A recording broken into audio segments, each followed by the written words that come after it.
Lorsque j'ai donné ma vie au Seigneur en 1996, je me rappelle que c'était une expérience significative et très forte personnellement. Quelques années auparavant, alors que j'étais dans mon coin de sommeil, puisque la maison dans laquelle je résidais, je n'avais pas ma chambre, j'avais juste un lit où je dormais pour passer la nuit. À cet endroit et à ce moment où je priais, où je faisais ma prière du soir, j'ai entendu la voix du Seigneur m'appeler. Et entre ce moment et le jour où j'ai décidé de donner ma vie à Dieu, beaucoup de choses se sont passées et j'ai eu beaucoup de clins d'œil du Seigneur.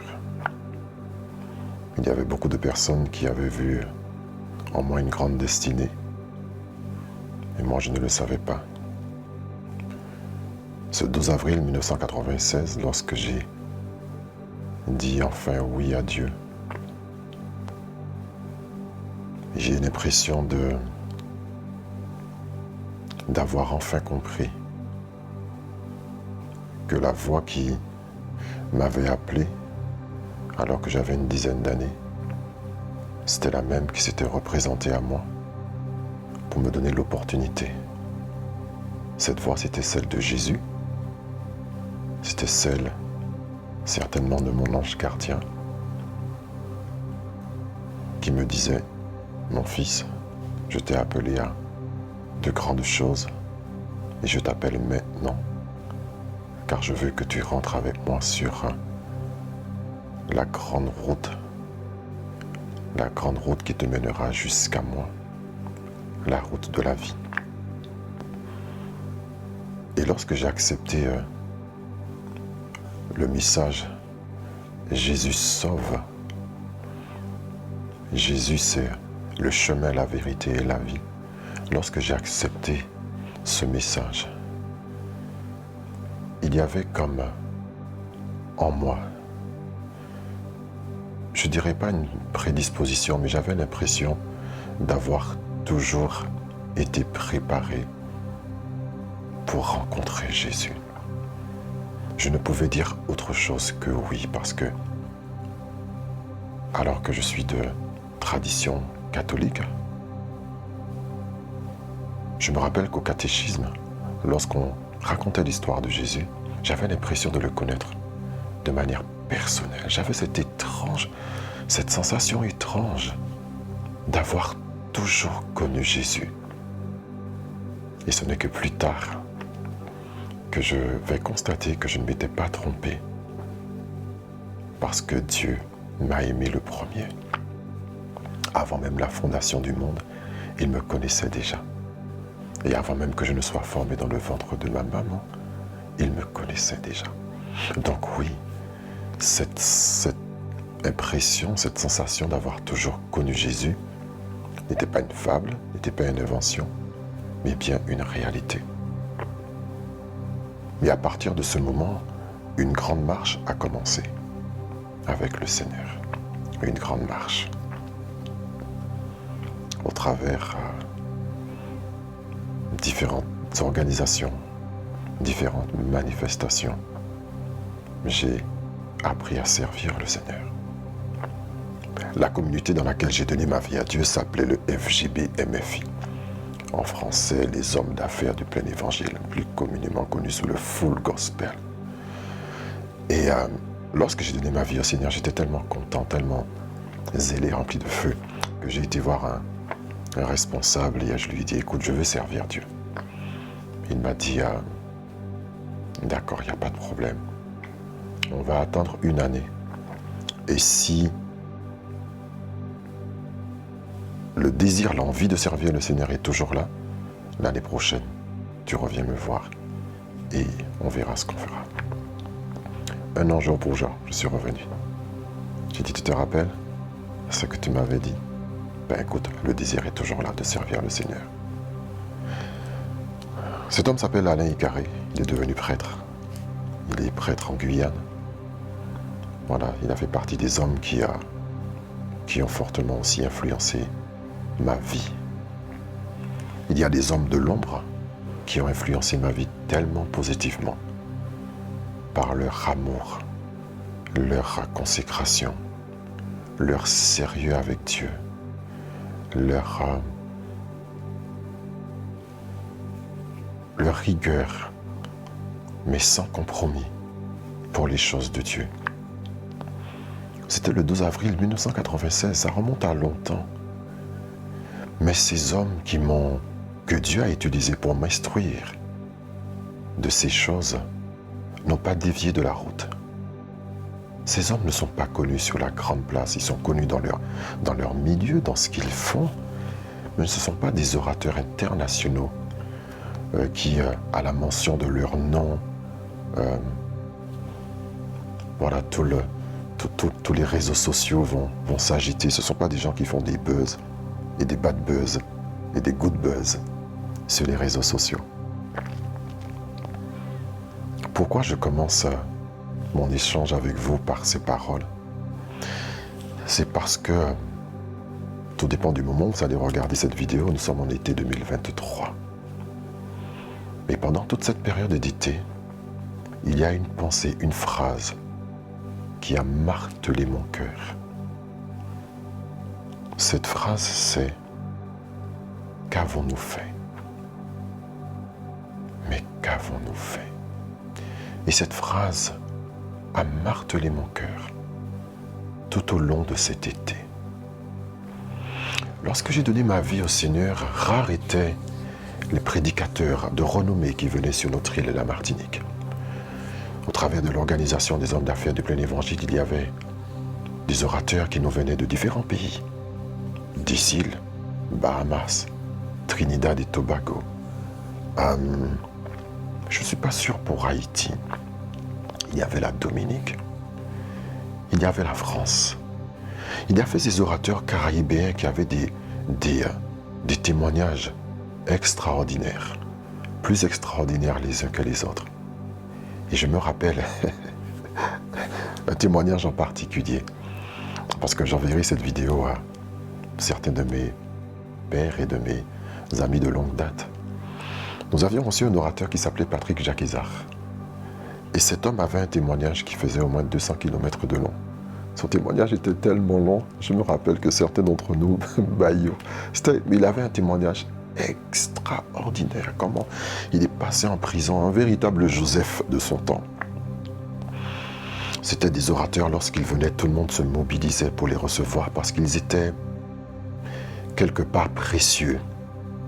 Nous étions certains de les avoir une fois, mais pas sûrs de les avoir une seconde, voire une troisième fois. Donc leur passage était précieux, leur enseignement était apprécié, respecté, dévoré. Et pour nous, les messages étaient nouveaux. Puisqu'en fait, chacun marche avec l'expérience personnelle qu'il a avec le Seigneur. Et de ce fait, ce n'est qu'un grand témoignage finalement. Un témoignage de la réalité de Jésus-Christ dans la vie d'un homme. Il n'y avait pas de grandes présentations, parfois il n'y avait pas même de grands orateurs. Je dis grands, parlant de la renommée internationale. Mais je crois certainement qu'ils ont fait un travail puissant pour l'œuvre de Dieu parce qu'au travers de ce qu'ils ont fait, beaucoup ont donné leur vie à Christ. Et puis bien sûr, à partir de cela, nous avons eu des orateurs qui venaient des États-Unis, des orateurs américains. 1996, c'est la période où les États-Unis sont vraiment au top quasiment de tout. 10 années d'avance sur la France. Et tout ce qui vient des États-Unis est littéralement adoré, admiré. Waouh! Et donc les orateurs américains sont arrivés avec encore une autre réalité du royaume. Une puissance dans la prédication, une présence, une excellence quelque part dans l'exercice de leur ministère. Je me rappelle vraiment des ministères américains qui venaient, qui étaient vraiment très très puissants et qui nous bousculaient dans ce que nous vivions sur notre île, la Martinique.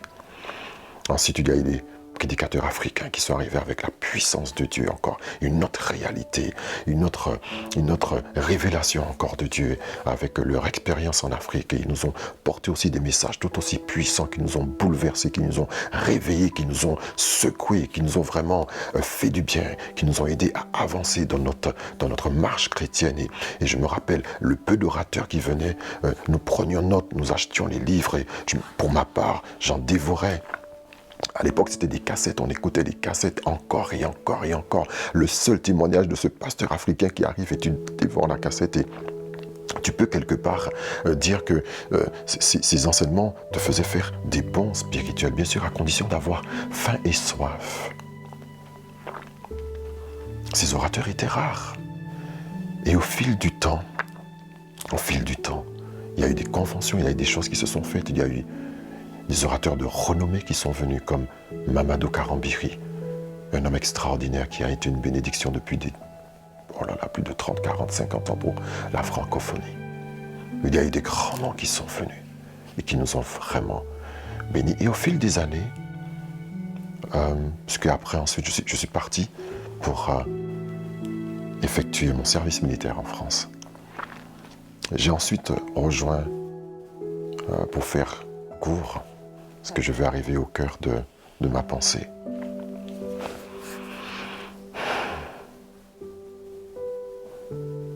Quelques années plus tard, je me retrouve en France à fréquenter des églises de différentes cultures, principalement des églises des églises africaines. Et bien sûr là, j'étais dans un élément incroyable, un bain de puissance, de parole et de bénédiction de toute forme. Mais au fil des années, nous avons aussi vu des types de messages apparaître. Bien sûr, il y avait le message du salut. Jésus sauve. Jésus sauve a donné place à Jésus guérit. Jésus libère. Jésus restaure. Jésus pardonne. Chaque orateur, chaque saison portait aussi son messager avec le message. Et puis après, nous avons entendu Jésus peut se servir de toi. Jésus peut t'utiliser. Et à ce moment, on a commencé à voir des gens rentrer dans le ministère. Toutes les personnes qui étaient d'origine catholique, qui pensaient que cela était réservé strictement aux prêtres, ont découvert qu'elles pouvaient aussi servir le Seigneur.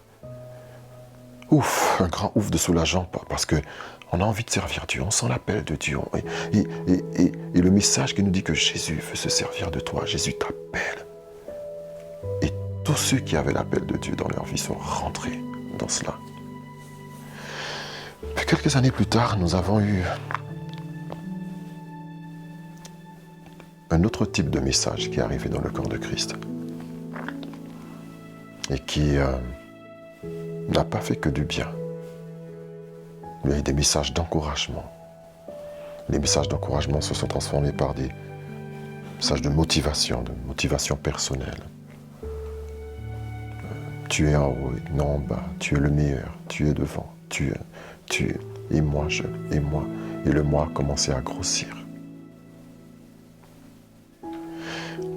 Ce n'est pas un message pessimiste, mais juste pour, je crois quelque part que dans toutes ces 2 dernières décennies, la connaissance a augmenté dans le corps de Christ. La connaissance a augmenté. Et il faut que la connaissance augmente. C'est ce que nous a dit le Seigneur. La connaissance va augmenter. Elle va recouvrir la terre comme le fond des océans est recouvert par la mer. Il faut que la connaissance augmente. Mais dans cela, nous avons vu arriver aussi des messages qui ne sont pas de Dieu. Beaucoup de messages qui, au lieu de mener les chrétiens à la perfection, les ont centrés sur eux-mêmes. Je ne suis pas en train de dire qu'avant il était meilleur et que maintenant il est pire. Mais la rareté d'avant avait quelque chose de précieux. Mais aujourd'hui, à cause ou grâce aux réseaux sociaux, il y a une abondance de messages et les tris ne sont plus faits. Lorsque vous n'avez qu'un seul message, vous pouvez l'analyser, le décortiquer, l'étudier. Mais lorsque sur un sujet, vous avez 400 messages donnés par 200 prédicateurs différents, ou 100 prédicateurs différents, ou 1000 prédicateurs différents, au lieu de créer une perfection, cela emmène souvent la confusion. Qu'avons-nous fait? Qu'avons-nous fait du message de l'Évangile? Qu'avons-nous fait du message de la parole de Dieu, du message de Jésus? Qu'avons-nous fait des messages de Paul? Qu'avons-nous fait de la puissance de Jésus? Qu'avons-nous fait de la grâce qui est disponible? Il est triste de constater que plus nous avançons en connaissance, et plus nous reculons dans les fruits de l'esprit. Plus le je se développe, plus le moi se développe, et moins les fruits de l'esprit sont visibles. Nous connaissons plus sur le mouvement angélique que sur notre propre cœur vis-à-vis du Seigneur. Il y a des gens qui sont des experts dans le combat spirituel, mais qui sont incapables de pardonner à leurs frères. La connaissance a augmenté dans l'Église, mais la jalousie n'a jamais été aussi présente. La connaissance a augmenté dans l'Église, mais la critique envers les frères et les sœurs n'a jamais été aussi abondante. Qu'avons-nous fait? Que s'est-il passé durant ces 20 dernières années? Quel message s'est introduit dans la bergerie? Il y a certainement des messages, des paroles qui sont prêchées, qui ne viennent pas du cœur de Dieu. Il y a beaucoup de prédicateurs qui prêchent tout sauf le cœur de Dieu. Je ne suis pas en train de dire que tout message doit être centré sur la repentance. Je ne suis pas non plus en train de dire que tout message doit concerner uniquement les prophètes et la prophétie. Mais étant dans les temps de la fin, nous devrions nous consacrer sur les messages prophétiques qui sont là pour nous avertir et nous préparer à ce qu'il doit arriver. Malheureusement, par manque de préparation, nous avons vu le Covid décimer des maisons, décimer des nations, décimer des foyers, et nous avons aussi vu des chrétiens perdre littéralement la foi. Qu'avons-nous fait? Où sont ces personnes qui ont faim et soif de la présence de Dieu? Elles sont là, mais elles sont cachées, étouffées par les voix dominantes, populaires, connues. Est-ce que tout ce qui est connu est automatiquement faux? Pas du tout. Il y a des gens qui sont connus et qui font de l'excellent travail. Il y a des gens qui sont connus, je parle à la manière des hommes, mais qui font un travail excellent. Il ne faut pas non plus mettre tout le monde dans le même sac. Mais la chose la plus importante est laquelle? D'être connu des hommes ou d'être reconnu par le ciel, reconnu par Dieu, par les anges, par le Saint-Esprit, même par les démons, qui pourraient dire, nous savons qui est Paul, nous savons qui est Jésus, nous savons qui est ce frère, nous savons qui est cette sœur. Qu'avons-nous fait? Qu'avons-nous fait de la mort qui doit être manifestée au milieu des frères et des sœurs? Il y a un tel niveau d'esprit de compétition qui s'est levé dans le corps de Christ que c'est littéralement, c'est très difficile de voir des collaborations qui sont faites d'un cœur sincère, juste pour l'avancement du royaume. Bien au contraire, des clans s'élèvent, des clans, vraiment des clans se lèvent, ou des cavaliers solitaires Il y a des choses, soit des clans, soit des cavaliers solitaires qui ne veulent se mêler à personne, qui font tout seuls, ou des clans qui travaillent qu'entre eux et qui ne veulent s'adresser à personne.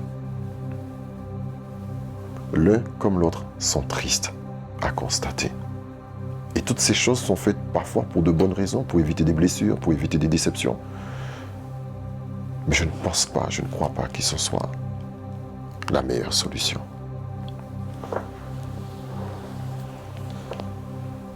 Je ne veux pas que mon message soit trop long. Mais je vais terminer par cette histoire. Au temps de Jésus, il y a des disciples qui ont constaté qu'un homme qui n'était pas du même clan, de la même équipe qu'eux, était en train de chasser des démons avec succès. Les disciples sont venus voir Jésus et lui ont dit « Seigneur, il y a quelqu'un qui est en train de chasser des démons là-bas, mais cette personne n'est pas avec nous. Est-ce que tu veux qu'on l'arrête ?» Et Jésus a dit à ses disciples qui a rapporté l'histoire, laissez-le. Laissez-le agir. S'il n'est pas contre nous, il est avec nous. Il est pour nous. Aujourd'hui,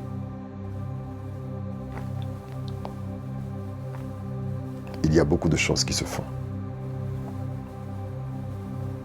Beaucoup d'hommes et de femmes que le Seigneur utilise d'une manière extraordinaire et puissante. Et dans ces dents de la fin, il y a un niveau de grâce encore qui va augmenter. Le Seigneur va se servir de la jeune génération d'une manière vraiment puissante. Et à ceux-mêmes, il va se servir de ceux qui ont faim et soif réellement de sa présence, qui vont le chercher ardemment. Et je peux vous dire que ce que l'œil n'a pas vu, ce que l'oreille n'a pas entendu, ces choses qui ne sont pas montées dans le cœur de l'homme, Dieu va les libérer dans cette saison. Dieu va les libérer d'une manière puissante. Et ces gens-là ne seront ni dans des boîtes, ni dans des gangs, ni dans des troupes, ni dans des... Ce sont des gens que Dieu va utiliser pour démontrer sa gloire. Jésus ne l'a pas arrêté. Pourtant, Jésus avait l'équipe principale. Mais Jésus a dit, laissez-le. Laissez-le faire son travail. Laissez-le faire ce qu'il a à faire. Alors que ceux qui sont en équipe travaillent en équipe. Que ceux qui sont seuls travaillent seuls. Mais avec l'amour dans le cœur. Avec l'amour dans le cœur. Sans chercher à mépriser les uns et les autres pour ce qu'ils sont en train de faire.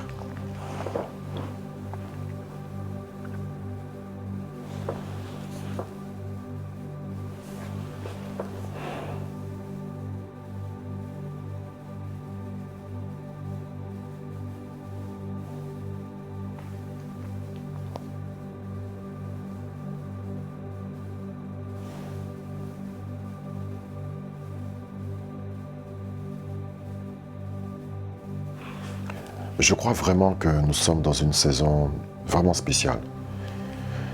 Il faut des hommes qui cherchent Dieu passionnément, qui se réfugient en lui vraiment passionnément.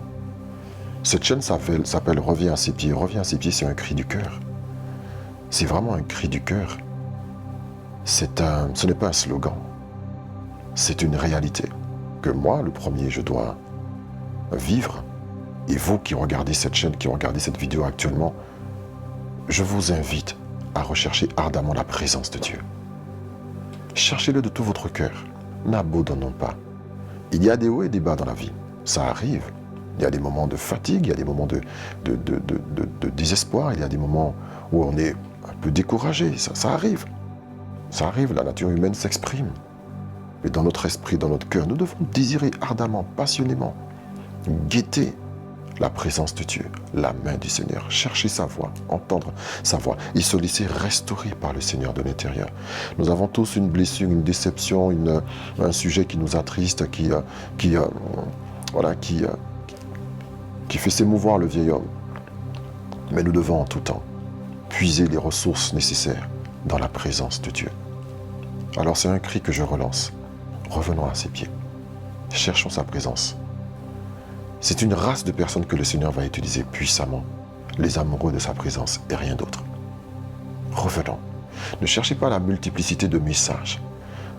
En fait, plus tu écoutes des messages, Cela ne veut pas dire que si tu écoutes beaucoup de messages, que tu seras plus spirituel. Parce que écouter trop de messages peut devenir aussi une distraction. Il faut faire attention à cela. Le message que je donne ici, revenons à la présence de Dieu. Cherchons-le passionnément. Et nous verrons ensemble, vous et moi, la main de Dieu agir comme jamais dans notre environnement et dans cette saison nouvelle. Nous allons voir Dieu agir en notre faveur, Dieu agir dans notre territoire, là où il nous a placés. Nous verrons vraiment la main de l'Éternel d'une manière tout extraordinaire. Ne déplaçons pas les bornes anciennes. Ne nous séparons pas de cette grâce qui était si puissante autrefois. Ne soyons pas trop à la recherche du nouveau, des choses nouvelles. Dans les choses nouvelles, parfois, peuvent se cacher des pièges. Dans des choses nouvelles peuvent se cacher vraiment des distractions. La nouveauté, c'est bien, mais il y a certaines choses, certains secrets qui se trouvent exclusivement dans les choses d'autrefois.